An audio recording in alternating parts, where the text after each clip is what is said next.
इस वीडियो की back screen footage से आपको लग रहा होगा कि शायद ये 5000 साल पुरानी किसी स्टोन एजेस की तस्वीर हैं या कोई ड्रामेटिक या फिल्म का सीन है। लेकिन आपको ये जानकर हैरानी होगी कि आज 21वीं सदी में भी हमारी इस धरती पर एक ऐसा जजीरा मौजूद है जहाँ के इंसान आज भी 7000 साल पुराने पत्थर के दौर में जीते हैं। क्या आप इमेजिन कर सकते हैं आज के दौर में एक ऐसी जगह जहाँ पर खाना पकाकर खाने और रोटी बनाने जैसा कोई तसव्वुर ना हो, जहाँ कोई तालीम, स्कूल, हॉस्पिटल का कोई कॉन्सेप्ट ना हो, कोई मुल्क ना हो, कोई हुकूमत ना हो और ना ही कोई मज़हब, जहाँ कोई करेंसी हो और ना ही तिजारत, लोग एक हंटर गैदरर लाइफस्टाइल में रहते हों।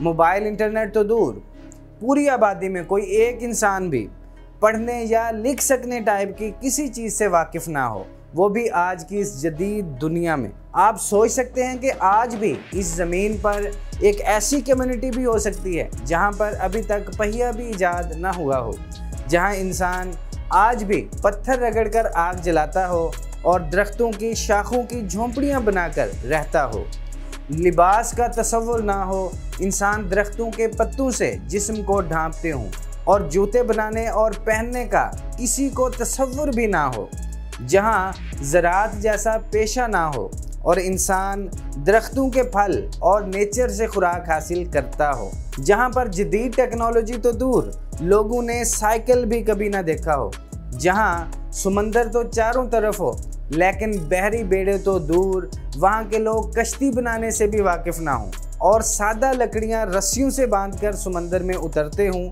वो भी साहिल की हद तक। लड़ाई और जंग के लिए सबसे एडवांस हथियार जहाँ पर बस लकड़ी के बने हुए तीर हों। जी हाँ, हम बात कर रहे हैं नॉर्थ सेंटिनल आइलैंड पर रहने वाले इंसानों की, जिन्हें नॉर्थ सेंटिनलीज कहा जाता है। उन्हें नॉर्थ सेंटिनलीज का नाम भी हम ही ने दिया है। वो खुद अपने आप को क्या बुलाते हैं और कौन सी ज़ुबान बोलते हैं, आज तक किसी को कुछ मालूम नहीं है। अलबत्ता माहिरीन का कहना यह है कि उनकी ज़ुबान यानी लैंग्वेज हज़ारों साल पुरानी है, जो अब रिडंडेंट हो चुकी है और ख़ुद उन सेंटिनलीज के अलावा पूरी दुनिया में कोई भी इंसान उसे बोल या समझ नहीं सकता। बहीरे अरब के बीचों बीच ये जजीरा हमारे नेबर मुल्क इंडिया की हदूद में है, वो भी सिर्फ मलकियत की हद तक, क्योंकि हुकूमती कंट्रोल वहाँ किसी का भी नहीं है। भारत ने अपने शहरियों के लिए इस आइलैंड के करीब जाना भी बैन कर रखा है। समंदर में दुनिया से अलग थलग इस जजीरे की 5 किलोमीटर तक की समुद्री हदूद में दाखिल होने की किसी को परमिशन नहीं। ये एक कम्प्लीटली बैंड जजीरा है। 60 मुरब्बा किलोमीटर पर फैले इस जजीरे पर रहने वाले इंसान कहने को तो इंडियन ज्यूरिडिक्शन में है, लेकिन दर हकीकत उन्हें ये मालूम भी नहीं कि इंडिया किस चिड़िया का नाम है। उनके पास किसी मुल्क की कोई नेशनैलिटी नहीं और ना ही ये इस जजीरे से बाहर कभी निकले हैं। इन लोगों की आबादी लगभग 2000 के करीब है। ये हज़ारों सालों से यहाँ पर आबाद हैं, लेकिन पूरी दुनिया से टोटली डिस्कनेक्टेड हैं। उनके लिए बाकी दुनिया के लोग एलियंस की तरह हैं। हैरानकुन तौर पर नॉर्थ सेंटिनल आइलैंड जदीद दुनिया से यानी इंडिया के अंडमान और निकोबार के इलाकों से सिर्फ 36 किलोमीटर के फासले पर है, लेकिन वहां तक कोई ज़मीनी रास्ता मौजूद नहीं। इसके अलावा ये सिर्फ 50 किलोमीटर दूर हैं पोर्ट ब्लेयर से, जहां से इन्हें बेशुमार सहूलियात मिल सकती हैं, लेकिन इन्हें ये मालूम तक नहीं कि ये लोग मॉडर्न सिविलाइजेशन के इतना करीब रहकर भी बहुत दूर हैं। अब सवाल ये है कि इस जजीरे के लोग दुनिया से इतने आइसोलेटेड क्यों हैं? इसके लिए हमें इसकी हिस्ट्री पर जाना पड़ेगा। दोस्तों, ये जजीरा पहली बार 13वीं सदी ईस्वी में मार्को पोलो ने डिस्कवर किया था। मार्को पोलो ने अपने सफ़रनामे में ये भी लिखा था कि यहाँ आबाद कबीला बहुत वायलेंट है और ये लोग अपने अलावा किसी दूसरे इंसान को कबूल नहीं करते, बल्कि उन्हें मार कर खाने से भी दरेग नहीं करते। इसके बाद 17th सेंचुरी में ईस्ट इंडिया कंपनी ने इस आइलैंड को ऑब्जर्व तो किया, लेकिन इस पर कोई तवज्जो नहीं दी और बहुत बाद में यानी 1866 में ईस्ट इंडिया कंपनी के मर्चेंट्स का एक बहरी जहाज़ इस आइलैंड के करीब ख़राब हुआ तो इस आइसलैंड के लोगों ने उन पर तीरों से हमला कर दिया। वहां से इन मर्चेंट्स को रॉयल नेवी की एक शिप ने रेस्क्यू किया। इसके बाद 1880 में ब्रिटिश इंडिया कंपनी ने इन लोगों को मेन स्ट्रीम के साथ जोड़ने की कोशिश की और पोर्टमैन की सरबराही में वहां एक वफ्द भेजा। पोर्टमैन उन लोगों के लिए तोहफे तोहफ़ लेकर गए, उनके साथ फ्रेंडली रिलेशनशिप बनाने में कामयाब हो गए। लेकिन अनजाने में यहाँ पर पोर्टमैन से एक बड़ी गलती हो गई। पोर्टमैन वहाँ से 6 अफराद पर मुश्तमिल एक फैमिली को बहला फुसलाकर किसी तरह अपने साथ ले आए, जिनमें एक खातून, एक मर्द और 4 बच्चे शामिल थे। लेकिन रास्ते में उस खातून और मर्द दोनों एडल्ट्स की अचानक तबीयत ख़राब हो गई और दोनों रास्ते में ही मर गए। इस वाक़या से पोर्टमैन को पता लगा कि उन लोगों का इम्यून सिस्टम बहुत ही ज़्यादा वीक है और ये अपने आइसलैंड के अलावा बाहर की दुनिया में मेडिकली भी सरवाइव नहीं कर सकते। पोर्टमैन उनकी लाशों और बच्चों को वापस उसी जजीरे पर तो छोड़ आए, लेकिन इसके बाद वो लोग इतने ज़्यादा एग्रेसिव हुए कि उन्होंने दोबारा कभी किसी बाहर के इंसान को आइसलैंड के करीब भी भटकने नहीं दिया।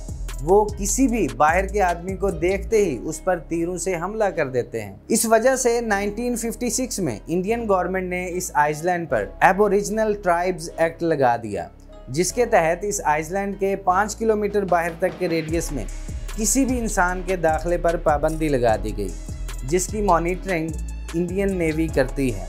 इस पाबंदी की असल वजह दोस्तों ये है कि वहाँ रहने वाले लोगों की इम्यूनिटी हम दूसरे इंसानों की निस्बत बहुत ज़्यादा कम है, जिससे वहाँ बीमारियाँ फैलने और उन लोगों की नस्ल ख़त्म होने का ख़तरा है। इसके बाद 1974 में नेशनल ज्योग्राफिया की एक टीम वहाँ पर एक डॉक्यूमेंट्री फिल्म बनाने की परमिशन ले लेती है। ये टीम उस आइसलैंड के इर्द गिर्द वीडियो शूट कर रही होती है कि अचानक सेंटिनल आइसलैंड पर रहने वाले ट्राइब्स उनकी बोट पर तीरों से हमला कर देते हैं, जिसकी वजह से इस सारी टीम को वापस भागना पड़ता है और यूं उनका सारा प्लान कैंसिल हो जाता है। इसके बाद 1981 में एक माल बरदार कश्ती का गुजर इस जजीरे के पास से होता है, जो किसी टेक्निकल फॉल्ट की वजह से इस आइसलैंड के करीब फंस जाती है, जिस पर सेनेटल कबाइल तीरों से हमला करते हैं, लेकिन उनके तीर इन तक पहुंच नहीं पाते। लेकिन ये सेंटिनलीज रुके नहीं, उन्होंने समंदर किनारे लकड़ियां जमा करके एक सादा नाव बनाना शुरू कर दी ताकि उन लोगों के करीब पहुंचकर उन्हें मारा जा सके। ताहम इस नाखुशगवार ट्रेजिडी के होने से पहले ही इस माल बरदार कश्ती के लोगों को हेलीकॉप्टर के जरिए रेस्क्यू कर लिया गया। अब तक की हिस्ट्री में सिर्फ एक बार ही ऐसा हुआ कि इन लोगों ने किसी पर अटैक नहीं किया। वो इंडिया के एक एंथ्रोपोलॉजिस्ट थे जिन्होंने 1991 में अपनी टीम के साथ वहां जाकर उन्हें नारियल वगैरह गिफ्ट दिए थे। इसके बाद 2004 में एक ख़तरनाक सुनामी आई समंदर में, जिससे अंडमान और निकोबार में काफ़ी तबाही फैली। तो इंडियन एयरफोर्स का एक हेलीकॉप्टर इस आइसलैंड का मुआयना करने के लिए भेजा गया, जिसका इस्तकबाल भी इन लोगों ने तीरों से किया, जिससे ये अंदाज़ा हो गया कि इस आइसलैंड के लोग सुनामी से महफूज रहे हैं। इसके बाद 2006 में 2 मछुआरों ने अपनी कश्ती पर काबू खो दिया और इस वजह से समंदर की लहरें उनकी कश्ती को बहाकर इस सेंटिनल आइसलैंड के करीब ले गई। जैसे ही ये कश्ती आइसलैंड के करीब पहुंची तो उन लोगों ने तीरों से इन दोनों मछुआरों को कत्ल कर दिया और इनकी डेथ बॉडीज़ के लिए जब एक हेलीकॉप्टर वहां भेजा गया तो इन तीर बरदार लोगों ने हेलीकॉप्टर पर भी तीरों से हमला कर दिया और नतीजतन इन मछुआरों की डेथ बॉडीज़ को वहीं छोड़ दिया गया। इस तरह का लेटेस्ट वाक़या होता है नवंबर 2018 में, जब एक अमेरिकी शहरी जिसका नाम जॉन एलन चाओ था, वो क्रिश्चियनिटी की तबलीग के लिए इस जजीरे पर पहुंच जाता है। उसका अंजाम भी वही हुआ, उसे मारकर आइसलैंड के समुद्री साहिल पर दफना दिया गया। दोस्तों, इसके बाद अभी तक इस आइसलैंड के बारे में कोई अपडेटेड इन्फॉर्मेशन नहीं आई है। जैसे ही इस आइसलैंड के बारे में कोई मज़ीद इन्फॉर्मेशन आती है तो इस पर एक अलग से वीडियो बनाई जा सकती है। Stay blessed, thank you so much and अल्लाह हाफिज़।